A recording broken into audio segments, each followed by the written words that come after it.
আমি একটা বউ যার কোনো স্বাদ নাই, আহ্লাদ নাই, আশা নাই, আকাঙ্ক্ষা নাই। এত কিছু যে করি তার কোনো নাম নাই। এটা করণ লাগবো কি আর এইটাই তুমি করো না। আমি আর থাকতাম না, কালকে সকালে উঠে আমি চলে যাবো।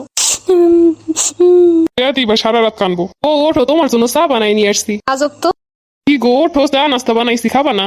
এই বেটার কি হইলো, সুবিধা মনে হইতেছে না। আবার বৃষ্টি দিয়ে এলো নাকি? দ্রুত খাওয়া দাওয়া করতে হইব, বাইরে যাবো। তুমি না বলছিলা তোমার কি কি লাগবো? এগুলো মোটেও সুবিধা না, আমার ঘুম করে দিব হয়তো। এখনো রাগ করে আসছো? বলছিলাম সকালবেলা উঠে চলে যাবো, সকাল হয়েছে আমি চলে যাবো। কোথায় চলে যাইবা? আমি তোমার জন্য আরো 10 দিনের ছুটি নিছি। 10 দিনের ছুটি নিছে, তার মানে আমার ঘুম করে দিয়ে পালাতক হইব। চিন্তা করছি তোমার এলো 3 দিনের জন্য কক্সবাজার ঘুরতে যাবো। ওরে বুদ্ধি, আমারে কক্সবাজারের পানিতে ভাসায় দিব। না না না, দ্রুত চলে যাই তুই বেহেন দিয়া। আরে এত কি ভাবতাছো? উঠো, খাবারটা খাও। আমি যাইতেছি খাবার বানাইতে। আরে আমি তো খাবার বানাইছি, তুমি আবার এখন কি বানাবা? না না, আমি তোমার বানানো খাবার খাইতাম না, আমি আমার খাবার বানাই খামু। তুমি সকালবেলা ওইটা কাম করবে, এটা আমার সহ্য হইব না। তোমার কষ্ট হইব, লেগে আমি খাবার বানাই নিয়ে আসছি, আর তুমি যদি এখন না খাও, তুমি যদি না খাও তাহলে আমিও খামো না। ভাবছি দুজনে 1 প্লেট দিয়ে খামো, তোমারে খাওয়াই দিব আর আমি খামো। বিষ হইলে তো আর 1 প্লেটে খাইতে চাইতো না। কেমন হয়েছে আমার বানানো খাবার?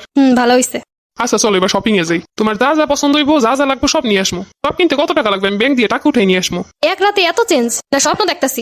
ব্যাংক দিয়ে টাকা তুইলাই না নাকি শপিং করাইবো? দিন গুতে বস টস করলো নাকি? কি গো, ওঠো, লেট হয়ে যাইতাছে। আজকে দুপুরে বাইরেই খাবো। এটা কি পাগল টাগল হয়ে গেল নাকি? ওই যে ফুচকা আছে, ফুচকা খাবা? বাপরে বাপ, ফুচকাও খাওয়াইতেছে।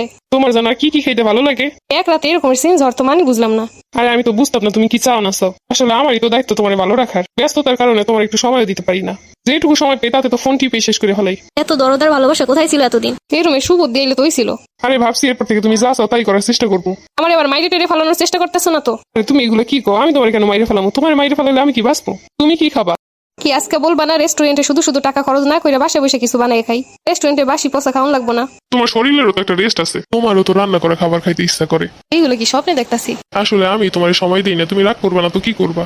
আজকে থেকে তোমার মনের মতো স্বামী হওয়ার চেষ্টা করবো। পরিবর্তন দেখে যতটা না খুশি হইতেছি তার থেকে বেশি হতভম্ব হইতাছি। এই না, এগুলো অর্ডার দিছি। আরে এত অল্প? ভালো কিছু অর্ডার দাও। মার্কেটে আসলে এত কিপটামি করতে 1 প্লেট ফুচকাও খাইতো না, আর 1000 টাকার অর্ডার করার পরও এগুলো বলতাছে। চিন্তার বিষয়। আচ্ছা, ও আবার চেঞ্জ হয়ে যায় না তো কারোর সাথে? হুবহু ওর মতো দেখতে কেউ আসছে আর ও চলে গেছে। তিলটাও তো একই জায়গায় আছে, তাহলে বেটার হঠাৎ করে হইলোটা কি? তোমার না নতুন মডেলের একটা মোবাইল পছন্দ হয়েছে? আরো 4 মাস আগে বলছিলাম। চলো আজকে ওইটা কিনি। না না না, এখন আর ফোন কিনবো না। এমনিতেই যা করতেছো তাই মানতে পারতেছি না, আবার মোবাইল কিনে দিলে সেটা তো মানতেই পারবো না। যারে বাজার করানোর লেগে বলা লাগে 3 দিন বৈশা, আর সে নিজে থেকে এখন আমার এইটা সেটা কিনে দিতে চাইতেছে। তুমি কি আমার টাকা দিয়ে কিনতে চাইতেছো? আরে না, এগুলো তো আমার কর্তব্য। আমার সামর্থ্য অনুযায়ী যা আছে তাই তো তোমার পূরণ করা আমার দায়িত্ব।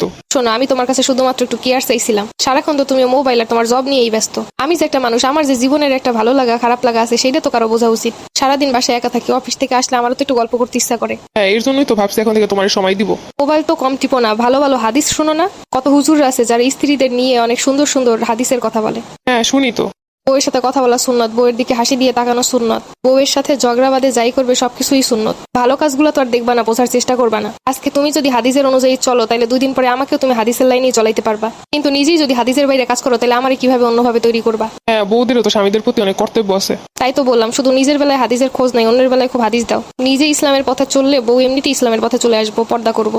নিজে ইবলিশের মতো ব্যবহার কইরা বউ যদি সব ফেরেশতার মতো, তা তো আর হবে না। হ্যাঁ ঠিকই বলছো, দোষটা আমাদের পুরুষদেরই, কিন্তু শুধু শুধু দোষ দেই সব মহিলাদের। ভুলটা এতদিন আমারই ছিল। মনে রেখো, আমার সাথে যত খারাপ ব্যবহার করছো, যাই করছো, অবহেলা করছো, আমি যতদিন ক্ষমা না করবো ততদিন পর্যন্ত তুমি সেই পাপ থেকে বের হইতে পারবা না। আমি তো মাত্র চেষ্টা শুরু করছি তোমাকে ভালো রাখার জন্য। এতদিন কইছিল তো ভালো রাখা? এতদিন তো বুঝতে পারি নাই, কিন্তু যখন থেকে বুঝতে পারছি তখনই তো তোমার কেয়ার নেওয়া শুরু করছি। হইছে, এরকম থাকলে হয়? কয় ঘন্টা থাকে এরকম আল্লাহই জানে।